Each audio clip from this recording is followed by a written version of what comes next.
अफ्तारी के टाइम समोसे और पकोड़े हम बनाते हैं तो उनके लिए हमें ख़ास चटनी, ख़ास सॉस चाहिए होती है। तो आज मैं खुबानी की सॉस बनाऊंगी और बहुत ही मज़े की। और किस तरह ये मज़े की बनेगी, इसमें क्या क्या हम ऐड करेंगे, तो व्यूअर्स आपने मेरे साथ ही रहना है। अस्सलाम वालेकुम, मैं हूँ साजिदा राशिद। और आधा किलो खुबानी को अच्छे से धो लेंगे। 2 से 3 पानी इसको धोने के बाद चूल्हे पर चढ़ा देंगे और इसमें पानी डालेंगे इतना कि ये इसमें पक जाए, यानी कि गल जाए। तो 1 लीटर मैंने इसमें पानी शामिल किया और इसको पकने के लिए रख दिया। तकरीबन 5 से 6 मिनट लगेंगे तो ये ना अच्छे तरीके से उबल जाएगी। तो अब इस पानी को हमने ज़ाया बिल्कुल भी नहीं करना। इस पानी को हमने खुबानी समेत ही ग्राइंड कर लेना है। ब्लेंडर जग में डालेंगे और अच्छा सा इसका पेस्ट, फाइन पेस्ट बना लेंगे। और फिर से यही वाला पेस्ट हमने उसी कढ़ाई में डाल देना है जिसमें कि हमने इनको बॉईल किया था। अब ये गाढ़ी हो चुकी है, पेस्ट बन के ना ये काफ़ी गाढ़ी हो जाएगी। इसमें हमने पानी डालना है और ज़्यादा, यानी कि जितना हमने पहले पानी डाला ना उतना ही पानी डाल के इसको पकाएंगे।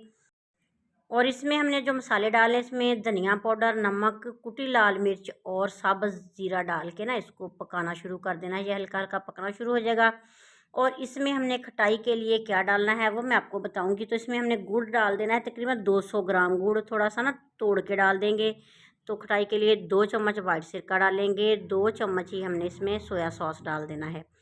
तो ये वाली सॉस इतनी मज़े की बनेगी ना खुबानी की, तो आप समोसे, पकौड़े, रोल के साथ इसको खा सकते हैं और काफ़ी टाइम के लिए स्टोर करके भी रख सकते हैं। 1 प्याली इसमें चीनी जाएगी।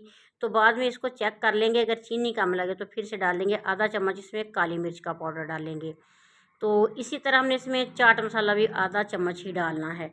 तो सारी चीज़ें इसमें डाल के पकने के लिए रख देंगे। इसको गाढ़ा करने के लिए 1 या 2 चम्मच आप कॉर्नफ्लोर को थोड़े से पानी में मिक्स करके ना चटनी में डाल सकते हैं। अगर स्किप करना चाहते हैं तो फिर भी कोई मसला नहीं है।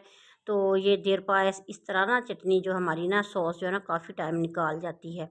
तो अच्छे तरीके से इसको बॉयल देंगे। पानी इसका बिल्कुल जो ऊपर आया हुआ था खुश्क हो जाना चाहिए। गाढ़ी हो जाएगी तो फिर आपने चेक करना है और इसको ज़्यादा भी गाढ़ा नहीं कर लेना, क्योंकि ठंडा होने के बाद भी इसने थोड़ा गाढ़ा होना है। तो अभी फ़िलहाल ये काफ़ी गर्म है, इसलिए आपको ना ये पतली लग रही है। तो जब ठंडी हो जाएगी आप इसको इसी तरह रूम टेम्परेचर पे पंखे के नीचे रख दें। ठंडी हो जाएगी फिर आप बॉटल्स वगैरह भर लें तो फ्रिज में रख दें। तो ये माशाल्लाह से काफ़ी टाइम निकाल जाती है, मतलब महीना 2 महीने तक भी ये बिल्कुल भी ख़राब नहीं होगी। ये खुबानी की सॉस इतनी मज़ेदार है कि आपने एक दफ़ा बना ली ना तो बच्चे बड़े घर वाले सारे ही बार बार फरमाइश करेंगे कि हमने समोसे के लिए, पकौड़े के लिए यही सॉस जो है ना वो खानी है। तो बहुत मज़े की है। अगर अच्छी लगे तो प्यारा सा कमेंट कीजिएगा और अपने फैमिली मेम्बर्स और फ्रेंड तक इसको शेयर ज़रूर कीजिएगा नेक दुआओं के साथ। अल्लाह हाफिज़।